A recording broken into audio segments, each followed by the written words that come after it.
Assalamualaikum warahmatullahi wabarakatuh. Terima kasih kepada anak murid semua yang sudi untuk tengok video yang seterusnya yang cikgu dah buat untuk bab yang baru, iaitu bab 9. Okey. Jadi kamu semua boleh tengok bab 9 yang bermula dari muka surat 214 dalam buku teks. Kita dah masuk bab barulah sebelum kepada bab kemerdekaan. Okey. Sekarang kita rujuk muka surat 216. Untuk hari ini, cikgu akan fokuskan untuk tajuk 9.1 dan juga 9.2. Okey, kita tengok dulu untuk 9.1. Usaha rundingan kemerdekaan. Jadi sebelum merdeka, majlis MPP yang dah bertanding sebelum ni berusaha untuk membuat rundingan dengan kuasa British untuk memudahkan proses kemerdekaan.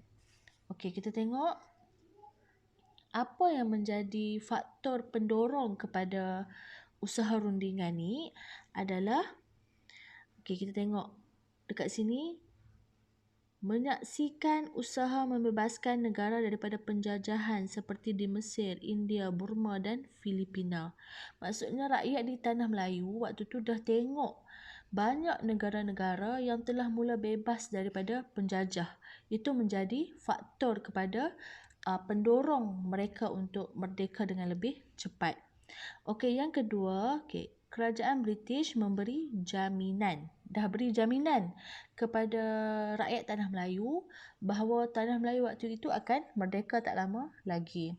Dan yang seterusnya adalah disebabkan oleh pilihan raya umum yang mana kita dah belajar dalam bab yang sebelum ini, itu bab 8 tentang pilihan raya, yang mana dah diadakan dah pilihan raya.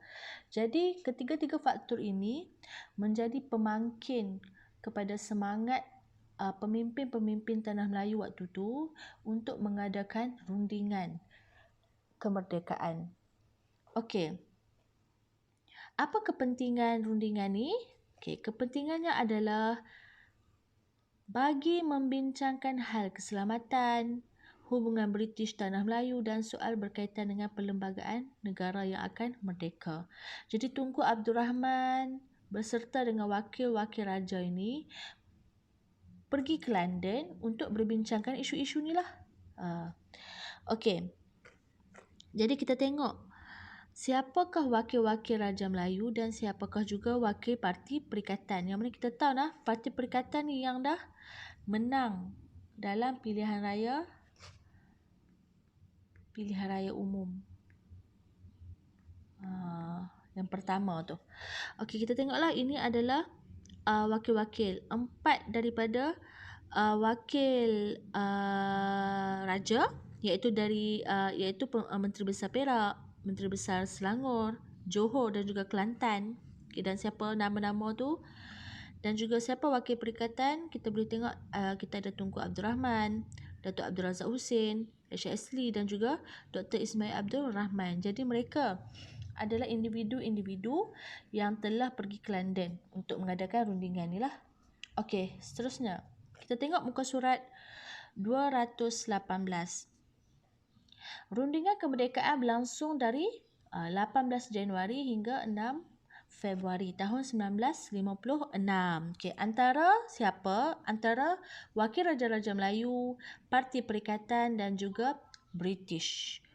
Wakil Raja Melayu, Parti Perikatan dan juga British.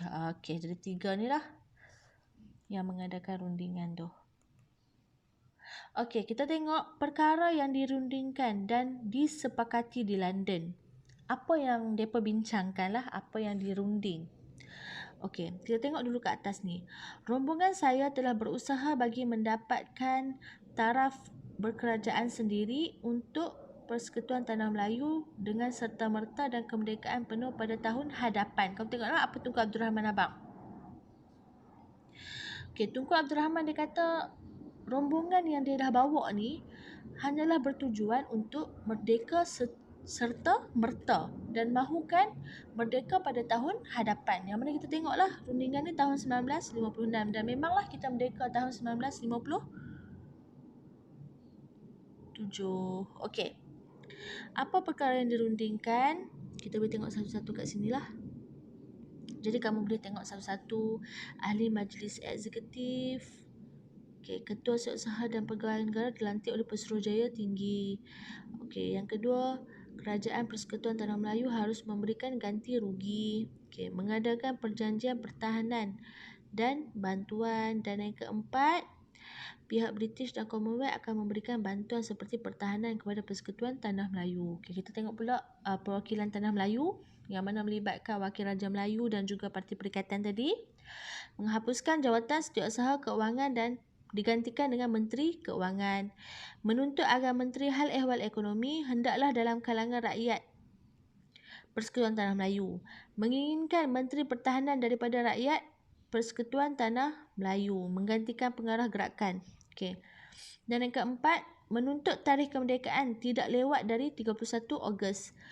Berunding tentang isu Suruhanjaya Perlembagaan, Keuangan, Keselamatan dan Negeri dan Perkhidmatan Awam. Itu adalah isu-isu yang dibincangkan. Yang mana kita kena tahu sebelum merdeka yang pegang keuangan, pertahanan itu British yang pegang. Jadi perwakilan Tanah Melayu ni pergi ke London untuk dapatkan hak ni. Sebab tu dia nak keuangan dan juga pertahanan ni. Dan satu lagi hal ehwal ekonomi. Ni Menteri Hal Ehwal Ekonomi ni. Hal Ehwal Ekonomi satu lagi. Dipegang oleh rakyat Tanah Melayu, bukan lagi British. Okey. Kita tengok bawah ni. Dalam rundingan merdeka ini, segala perbincangan dihasilkan dalam satu laporan setebal 20 halaman. Misi rombongan dari Persekutuan Tanah Melayu ini juga berjaya mendapatkan persetujuan kerajaan British untuk memberikan kemerdekaan kepada Tanah Melayu melalui satu perjanjian. Ada perjanjian, iaitu Perjanjian Kemerdekaan Tanah Melayu pada 8 Februari 1956. Dalam rundingan ini, kedua-dua pihak bersetuju untuk membentuk Suruhanjaya Perlembagaan yang berperanan merangka perlembagaan bagi negara kita. Jadi mereka dah bersetujulah. Untuk apa? Untuk bentuk Suruhanjaya Perlembagaan.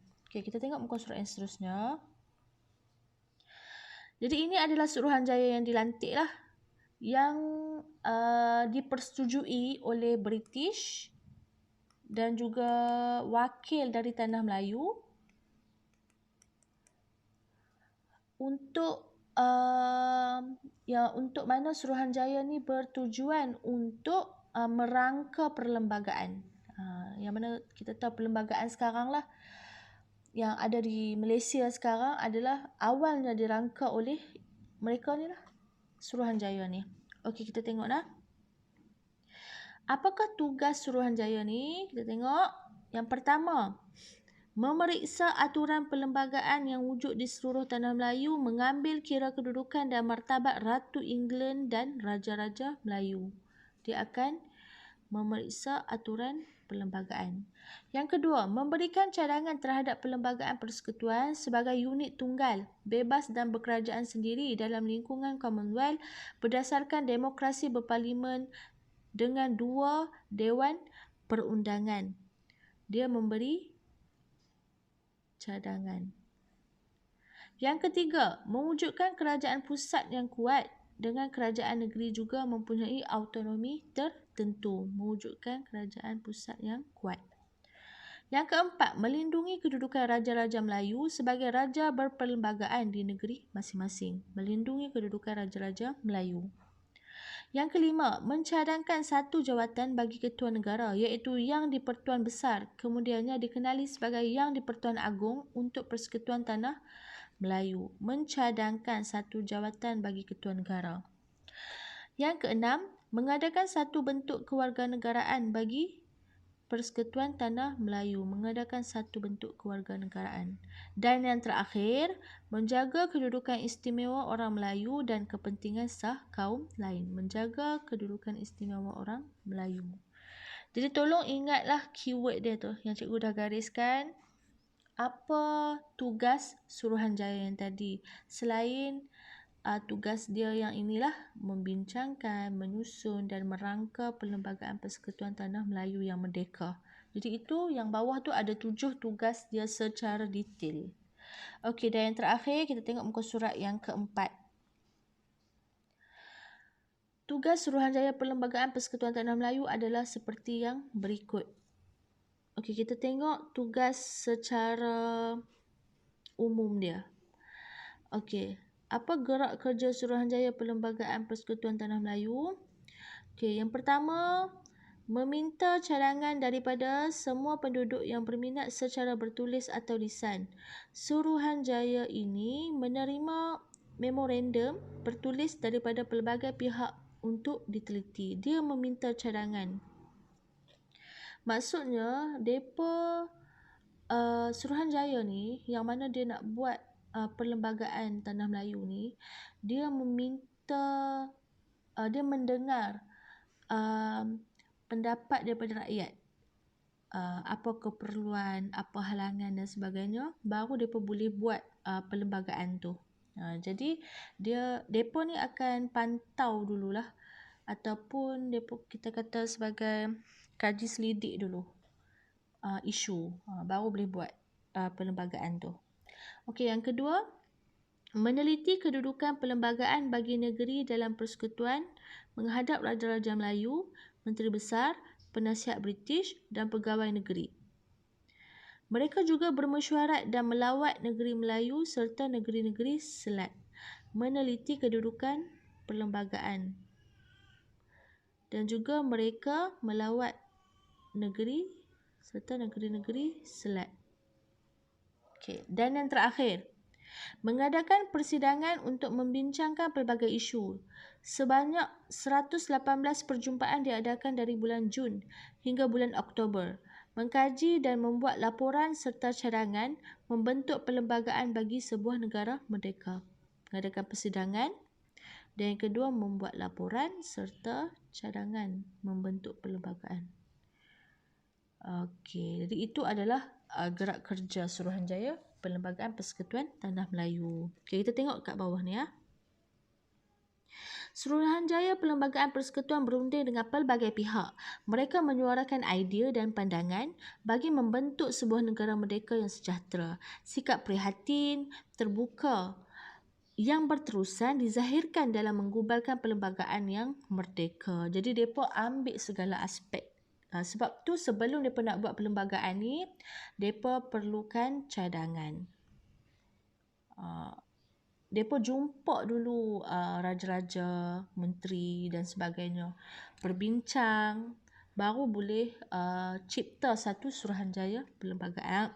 Maksud saya, cipta perlembagaan. Okey, kita tengok kat sini, siapakah anggota Suruhanjaya Perlembagaan Persekutuan Tanah Melayu? Suruhanjaya yang tadi tu, mereka adalah ni, wakil-wakil dari negeri-negeri, negara-negara yang lain. Ada wakil daripada Britain, Australia, India dan juga Pakistan. Jadi ini adalah 5 orang ahli Suruhanjaya Perlembagaan Persekutuan Tanah Melayu yang akan menjalankan tugaslah merangka perlembagaan. Okey, jadi habis untuk 9.1 dan 9.2. Kelas lepas ni kita akan sambung dengan topik yang seterusnya. Okey, terima kasih daripada cikgu. Assalamualaikum warahmatullahi wabarakatuh.